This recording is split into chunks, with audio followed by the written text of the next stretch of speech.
스테로이드 부작용은 단기간 사용 시 큰 문제가 되지 않지만 장기간 고용량으로 투여하면 심각한 합병증을 유발할 수 있습니다. 주변에서 이러한 합병증으로 인해 고관절 무혈성 괴사가 발생하여 인공관절 치환술을 받은 사례를 들어보셨을 수도 있는데요. 스테로이드의 부작용은 근골격계뿐만 아니라 안과, 위장관, 대사성 질환, 심혈관계, 산부인과, 혈액학적 문제 등 전신에 걸쳐 영향을 미칠 수 있습니다. 따라서 충분한 정보를 습득한 후 치료 방향을 결정하는 것이 중요합니다.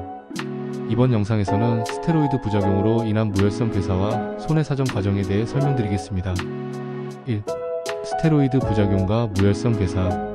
스테로이드의 근골격계 부작용은 알코올 중독, 간의 지방 변성, 지질대사 이상, 심장 이식 환자 등에서 더욱 위험성이 높다고 알려져 있습니다. 이는 뼈 내부 말단 세동맥의 지방 축적과 관련된 혈관성 장애 발생과 연관이 있는데요. 만약 골괴사가 상당히 진행되었다면 인공관절 치환술을 고려해야 합니다. 2. 스테로이드 부작용 무혈성 괴사 손해사정 인정 요건. 보험약관에서 상해보상 요건은 급격하고 우연한 외래의 사고로 인해 발생한 경우로 정의됩니다. 보통 교통사고, 산재사고, 일상생활 중 예상치 못한 외부적인 원인에 의한 신체 손상을 상해로 구분하는데요. 하지만 무혈성 괴사는 외부 충격이 아닌 약물 투여로 인해 발생한 합병증이므로 이를 상해로 보기 어려운 측면이 있습니다. 특히 스테로이드 부작용에 따른 무혈성 괴사는 예상 가능한 치료 결과 중 하나로 볼 수 있어 우연성을 인정받기 어려운 경우가 많습니다.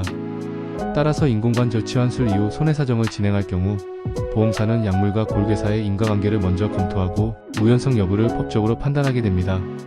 3. 손해사정 인정 요건. 스테로이드 부작용으로 인한 무혈성 괴사에 따른 손해사정을 진행하기 위해서는 두 가지 요건이 충족되어야 합니다. 스테로이드와 골괴사의 의학적 인과관계 입증.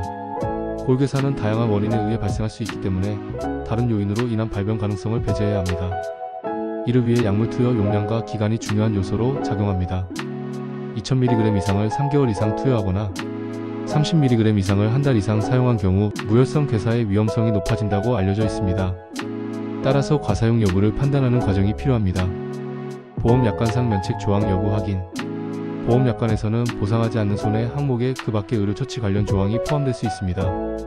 또한 상해의 우연성 요건을 충족하는지 여부도 중요한 판단 기준이 됩니다. 이를 입증하기 위해서는 약물 사용 전후의 설명과 치료 과정에 대한 명확한 기록이 필요합니다. 4. 직접 손해사정 진행이 어려운 이유. 최근 보험사들이 보상 기준을 강화하면서 기본적인 서류만 제출해 손해사정을 진행하는 것은 매우 어렵습니다. 보험사들은 지급을 거절할 수 있는 명분을 찾으려 하기 때문에 체계적인 준비 없이 손해사정을 신청할 경우 거절될 가능성이 높습니다. 따라서 손해사정 전문가의 도움을 받아 충분한 근거 자료를 준비한 후 신청하는 것이 바람직합니다. 스테로이드 부작용으로 인한 무혈성 괴사와 인공관절 치환술 이후 손해사정은 단순하지 않은 과정입니다. 손해사정 인정 요건을 면밀히 검토해야 하며 의학적 인과관계 및 약관상 보장 여부를 철저히 확인한 후 진행해야 합니다. 따라서 전문가의 조언을 받아 충분한 준비 후 손해사정을 진행하시길 권장드립니다.